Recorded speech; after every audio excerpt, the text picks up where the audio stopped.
Harmonium এলেন। হারমোনিয়ামের একটা মজার ঘটনার কথা তপনদার প্রসঙ্গ জন্য এলো তো বলি। তপনদা তো আমাদের হয় না, হাতে মাথায় কারো রাজনৈতিক দলের হাত না থাকলে তাদের প্রচার পান না। তপনদা ছিল না, চাইতেনও না। চাইলে অনেকেই হাত দেওয়ার জন্য রেডি ছিল। এই হারমোনিয়াম গল্পটা একটা গল্প আছে, সেটা কজন জানে? জানে না। আজকের দিনে পিছিয়ে যান, বহু বহু সালটা আমি বলতে পারবো না। ছিছি এতনা জঞ্জাল, সে কবেকার, সে পরবর্তীকালে মিঠু মুখার্জি করলো, সেটাও হিট।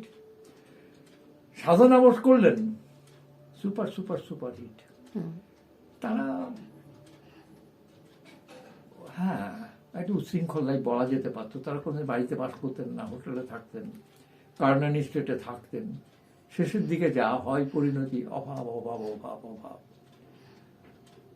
কেউ কেউ বলেছেন নাকি উনি রাস্তায় ভিক্ষা করতেন, ঠিক না। ভিক্ষা করতেন পরিচিত লোকের কাছে। আপনি হয়তো গেছেন বলে, কি রে কি এনেছিস, কি এনেছিস মানে আমার চাল ডাল এনেছিস, তার সঙ্গে কি মদ্যপান ব্যবস্থা করেছিস? অত্যধিক মদ্যপান করতেন, এর ঘটনা। সেটা হয়তো ফ্রাস্ট্রেশন থেকে। ওর কাছে যারা যেতেন কার্টান স্ট্রিটে, বলাই বাহুল্য, তারও জ্ঞানী গুণী সম্মানিত ব্যক্তি। হয়তো মাঝে মধ্যে প্রায় যেতেন এবং সাহায্য করতেন। একজন গেছেন, গিয়ে বলতেন ওর মধ্যে, তুই টাকা নিস নি, মদ খাবো না, কি জন্য এসছিস তুই? ওর ক টাকা চাই? 10 টাকা দে। তখন 10 টাকার দাম ছিল। বলে তোমাকে 100 টাকা দেবো। 100 টাকা দিবি কেন? 100 টাকা দিবি কেন? কি জন্য দিবি তুই? তো দেয় না, তুই 10 টাকা দে। বলে আমি তোমাকে 100 টাকা দেবো। দে। তো তোমাকে একটা জিনিস দিতে হবে। কি? ওই যে আঙুল দিয়ে দেখিয়ে দিল দূরে তোমার একটা হারমোনিয়াম পড়ে আছে, ফ্রেঞ্চ রিড, ওটা আমাকে দাও। তিনিও গুণী লোক, ব্যবহার হয় না। এই ভিখারিণী মহিলা হঠাৎ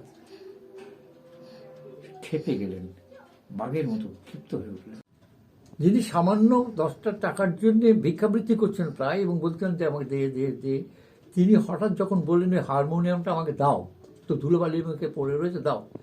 ভদ্রলোক খেপে গেলেন, ভিখারিণীকে দেখে মনে বাঘিনী, কি বললি তুই? হারমোনিয়াম নিবি? জানিস ওটা কাঠ হারমোনিয়াম? জানিস আমার পরিচয়?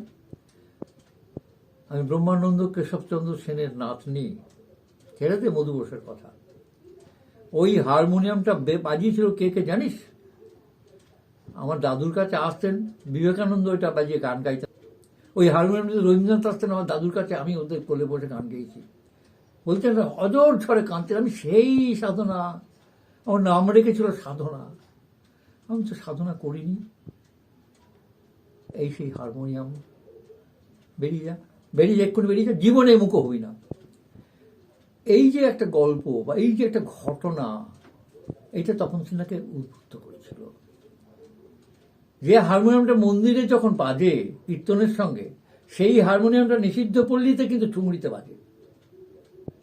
তাহলে হারমোনিয়ামে জাত যায় না। এই যে শাশ্বত সত্য, এটা তখন তো বলতে চেয়েছেন হারমোনিয়াম ছবিতে। এই সমীত ভঞ্জের কথা তো মনে পড়ে গেল। কই আমরা কি বলি? তখন তো বলি না। তার কারণ বলার জন্য এক ধরনের লোক থাকে, সেই লোককে রাখতে হয় বা সংগ্রহ করতে হয়, বা তাদের তালে তাল দিয়ে বলতে, আমি তোমার দলের লোক, কাজে তুমি আমার কথা বলো, আমি তোমার পিঠ চুলকে দিচ্ছি, তুমি আমার পিঠ চুলকো। উনি বলতেন না, আমি তো লোকের জন্য ছবি করছি, লোকে ভালোবাসা পেলেই আমি যথেষ্ট। আজই তপনদার জন্মদিনে, মৃত্যুদিন কবে?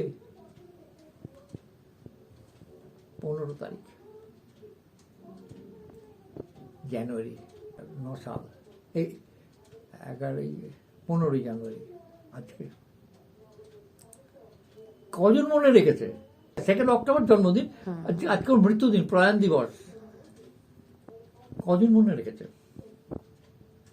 কজন পালন করেছে?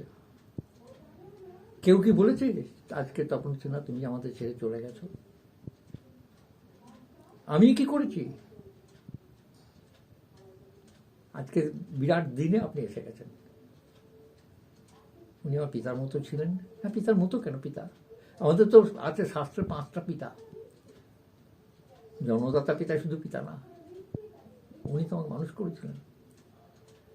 যে আজকে ওর জন্মদিন, সেই জন্য আজকে বলার সুযোগ পেয়ে আপনি আপনাকেও একটা ধন্যবাদ দিয়ে এসে গেছেন।